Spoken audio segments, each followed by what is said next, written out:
If you watch a fair amount of YouTube, you've probably seen or heard of one or two of these channels. Or you may have stumbled on a video like one of these, which proclaim to know about so-called dating secrets that any guy can use to better his chances of attracting women. And in nearly all of these channels or videos, in the description boxes, they will have a link to some external website where they'll be selling some sort of program or course, which is usually priced anywhere from $100 to a couple $100. So the question is, should you take any of this seriously? Is this stuff legit, or is it just one big scam? Should you ever trust YouTube's so-called dating coaches? Well, over the course of this and the next video, I'm going to teach you 3 things about the dating coaching industry. So before you buy or fall into any traps, make sure you're aware of these 3 things. First thing about YouTube dating coaches, they lie. Particularly about this issue, the key to attraction. In the intro to this video, I had this channel pictured. And if you've not heard of this channel before, Zeus, he's the biggest dating coach on YouTube, sitting at 1.4 million subs. On his channel, you'll find this video, one of his most popular videos, and it's titled Do Looks Matter? Do Girls Care About Looks? And this was made 4 years ago. That's important, remember that, it was made 4 years ago. Anyway, here were the main points of that video. Number 1, I don't want to take dating advice from a Calvin Klein model.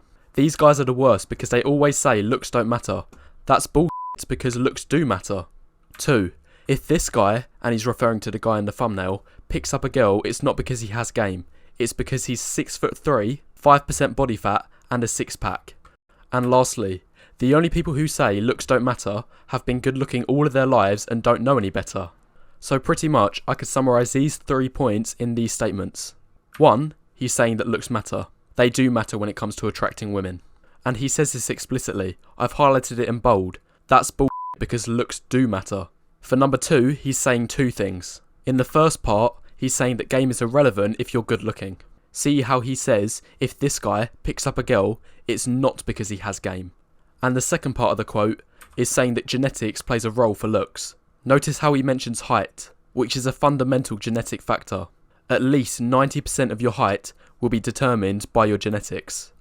And the last quote, and this is the most important one, and confirms even further on this point about genetics' role for looks, is that he is saying that good-looking men are born and not made. I'll say that again, not made. Look at this part of the quote where he says, been good-looking all of their lives. So to summarise the message in this video, it very much holds these black pill ideas. These black pill ideas that I've spoken so much about in my previous videos, of looks being important, and genetics carrying significant weight for your looks. Anyway, that video, that was 4 years ago. More recently, he released this video, titled, Why Looks, Money and Status Do Not Matter. This video was much more recent, 6 months ago in fact. So what was the message of this video? Well, even based off first impressions, just looking at the title, already he's saying that looks do not matter. And if you take a look at the thumbnail, he's now spreading this idea that you can raise your value. So already, on first impressions, you're thinking that it's going to contradict this video a bit. 4 years ago, looks matter. 6 months ago, looks do not matter. But let's dig a little deeper. These are the main points of this video. 1. I'm going to tell you the truth about LMS and how to get insane results with women without needing any of that. I'll say that again, without needing any of that. 2. High quality dating advice or game is effective and works for guys who don't have LMS. Lastly 3. Even if you're not genetically good looking, you can boost your looks with clothing, hair, beard, etc. So the main points of this video, he's saying that LMS is now irrelevant, game, not looks, is the key to attraction, and looks can be fixed with your behaviour. Notice how he mentioned things like clothing, hair, beard. So to summarise this video, he's now teaching all of these red pill ideas. That is mostly about game, dating advice, your behaviour, raising your value. These are all red pill ideas. So if you've not got the point yet, here's a really quick side-by-side analysis summarising everything that I've said in the last 2 minutes. According to Zeus, 4 years ago, looks did matter. Now, they are irrelevant.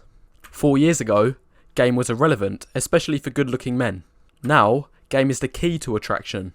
And lastly, 4 years ago, genetics played a role for your looks. And I'll repeat the point, good-looking men are born, not made. But now, in 2021, looks aren't genetic, they can be fixed with behaviour. So I think it's very clear from the evidence that I've provided, 4 years ago he was teaching these black pill ideas, and now he's teaching these red pill ideas. So this is my point. Base Zeus has become the man that 4 years ago he would have scolded. And if you're still not convinced, here's another video from 4 years ago. This is a screenshot. 2016. This is the reason girls reject you. And in the screenshot of this video, he explicitly says, yes, looks are important. And I find this one laughable. If some pickup artist tells you that looks don't matter, he is lying. And for whatever reason, if you're still not convinced, here's the final piece of evidence. This is a joke. These are Base Zeus' own words from 4 years ago. Worse than all of this, these guys who post 15-minute videos, and the first 14.5 minutes is bullshit, then the last 30 seconds is just them selling an ebook. Well, now, in 2021, what do we have? Well, if we bring up the video that we looked at earlier, we now have 8 minutes of bullshit, with the remaining 3 minutes of him selling his program, called Instagame. It's laughable. And the funniest part is that he's not even living up to his own standards. The ratio of bullshit to selling has actually gone down. Now we're only getting 8 minutes of bullshit, with a 6-fold increase of him selling his program. As I said, this is my main point. Base Zeus has become the man that he would have scolded 4 years ago. Anyway, this is my main chunk of evidence. For the rest of the video, I'm going to delve a little deeper into this issue, whether looks are mainly genetic or environmental. Because who knows, maybe Base Zeus has changed his beliefs. Maybe he has become somehow enlightened into believing that looks are now more of a product of your environment rather than your genes. Also, just quickly before I explore this point, now is a good time to press the like button and leave any thoughts you have in the comments below so far, as it helps the YouTube algorithm. Anyway, carrying on with the analysis.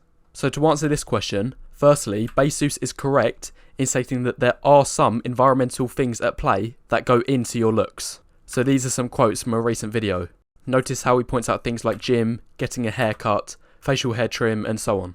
So I'll say it again, Base Zeus is correct in pointing out environmental flaws that you can possibly have.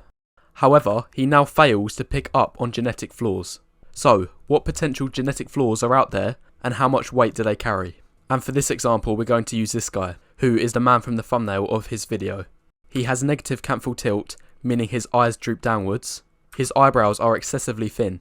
In fact, they are barely visible. His eyes are too close set, so they don't have adequate spacing. His lips appear unhealthy, discoloured and shriveled. And lastly, his skull is too rounded, when it should be more squared off at each corner.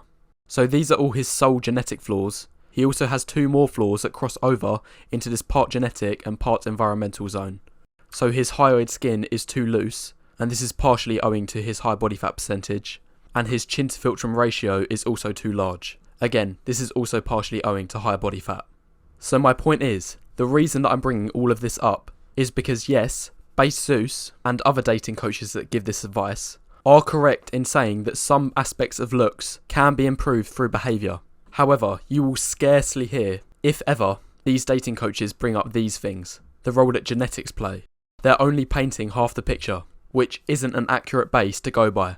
And for a lot of people, this guy being an example, even if he fixed all of these environmental flaws to the highest possible degree, chances are it wouldn't even make a scratch of a difference. Like, these aren't minor things, guys. Negative canthal tilt, close set eyes, these are hugely significant setbacks. And these things can't be changed, at least without surgery.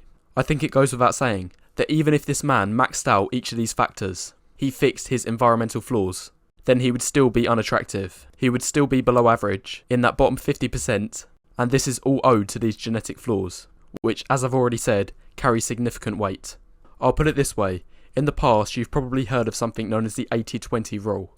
And if you've not heard of this before, it basically states that 20% of the inputs you have will lead to 80% of the outputs or results that you get. So just 20% of your work or the tools that you use will lead to a massive 80% of your results or outputs. Meanwhile, the other 80% of effort will lead to just 20% of the remaining outputs. So a quick example, if you're training to be an athlete or go to the gym, 80% of your results will come from just these 2 things, your workouts and your diet. These 2 things alone will account for 80% of the outputs or results that you see. So to put it simply, these are the fundamentals. These things give you the biggest returns for the smallest amount of investment. Meanwhile, anything that makes up the last 20% of results, these are just your bonuses. They lead to minor improvements. So these will be supplementations, massages, ice baths, intermittent fasting, and so on. So these things, these bonuses, they account for a lot of effort. These take up a lot of time, energy, and potentially a lot of money. But they only offer minimal returns on investment, accounting for just the last 20% of your results. And this concept, the reason I bring this up, is because the exact same principle can be applied to dating. First, your fundamentals. This is sub 5. 80% of your dating success will come from sub 5, or rather the absence of these things. These are the biggest factors. These are the things that you cannot afford to have. The fundamentals. Now taking a look at the bottom 20%, these are your bonuses. Anything like this, your game, getting a haircut, clothes, shoes, having good posture, meditation, holding frame, and so on. These things might sound important at first glance, but the truth is, having all of these things means next to nothing if you don't have these fundamentals in check. Bonuses complement your fundamentals, not the other way around. But the problem that we see so many dating coaches teach is they teach the opposite of this. They will tell you it's mostly about your confidence and your mindset, winning frame battles, and passing tests. And they will tell you, if you score higher in any of these things, yeah, it might give you a little boost. You might be slightly better off if you're taller, but it will only provide a short-term advantage, and it will not benefit you that much in the long run. And you can see this. You can see this idea being displayed in the real world and taught online all the time. Ask any dating coach or any man who's successful in dating, what is the reason for his success? He is likely going to say, oh, I got the girl because my game was on point. It was my confidence. The spark was there instantly and we had great back and forth banter. But what they will never say is the things that actually helped them. They will never tell you their success is due to being facially attractive. They will never tell you it's because they are much taller than other men. When do you ever hear people say this? You never hear people say this. But here's the truth. Ask any dating coach or any man who's successful with dating if they would have been able to get even close to the same results if he was 6 inches shorter, if he lost all of his hair, if he was 20 years older, if he was 2 or 3 points worse off facially. Ask them any one of those questions and the answer is the exact same for all of them. Their chances would be decimated. They would not even be as close to as high value as they were before. I'll repeat my point. Dating coaches overplay these bonuses and treat them as the fundamentals and turn almost a completely blind eye to the things that actually matter. Here's another example. YouTube dating coach Gentleman's Game teaches something known as a AAA trick as a means of passing tests, and it stands for agree and amplify. And what it basically says, if a girl ever makes fun of you, then instead of getting all emotional and aggressive, you should take the joke one step further and turn it into a playful, light-hearted joke, showing that you're not fazed by this. So here's a really quick example. So let's say that a girl tells you that, hey, you have no friends. Then instead of getting defensive and angry, you should take it a step further and say, yeah, you're right. You know, I don't have any friends. Sometimes I actually get so lonely that I have to draw faces on my fingers and treat them as my friends. So that's the idea. And this is the example that he gives in his video. If a girl tells you explicitly that you're too short for her, then you should go one step further and say, yeah, I am really short. They don't even let me on kiddie rides at the carnival. Now yes, this shows confidence. Yes, it's funny and it's witty. But here's the point. I think it's undeniable that it would have been much better if this never happened in the first place. Because if you have an interaction like this and a woman explicitly tells you that you're too short for her, even if you give her the most perfect, funny 10 out of 10 response, chances are it's not going to change anything. She's already shut you down. She's already told you that you're too short. And saying something like this, yeah, it might earn you the right to waste her time for another 10 minutes, but it won't take you anywhere. Her mind's already been made up. This is Gestamaxing at its purest form. And here's one more thing. This is the brutal truth about tests. The only people that get tests are low value to begin with. If a girl is with a high value man, she won't even dream about testing him. She'll give him the utmost respect from the get-go. Everything will be laid out on a plate for him. So here's the point. Dating coaches will often teach that the idea of game is simply a tool that you use to convey value to a woman. But instead of having to use game, instead of having to fake it till you make it and desperately trying to prove your value, wouldn't it be better to just be high value in the first place? It is magnitudes better to be in a position where you're already high value, rather than having to Gestamax your way using game to convince someone that you're high value. But the sad thing is, a lot of dating coaches don't teach this. They will tell you even if you're short, even if you are low value, then as long as you own it, have a positive mindset on it, and you show women you don't see it as a weakness, then that will be enough to prove your value. And I just want to make myself clear, I did say a lot of dating coaches, because I have to say a lot of dating coaches do recognise this idea, that in every situation it is always better to be a high value male, that you can't just pretend you're the part, you need to be the part. But anyway, bringing this up goes back to my original point, that in order to be high value, you must have the majority, if not all of these things in check. And 6 out of 7 of these things, apart from this one, are almost entirely out of your control. So here's my conclusion. Dating coaches lie to you by overplaying these things and teaching you this can be your ticket to becoming high value, whilst almost completely overlooking and underestimating these things. Dating coaches' priorities for the things that matter are completely out of line. So my final question is why? Why do they teach this idea when it is so grossly wrong? Well, that question will be answered in part 2. So make sure you're here next week when I'm going to go over 2 more bitter truths about the dating coaching industry.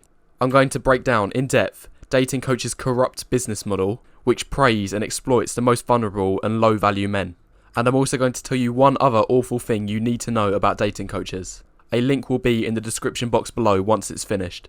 Anyway, that's the video. If you enjoyed it, be sure to press the like button and leave any thoughts you have in the comments below, as it helps the YouTube algorithm.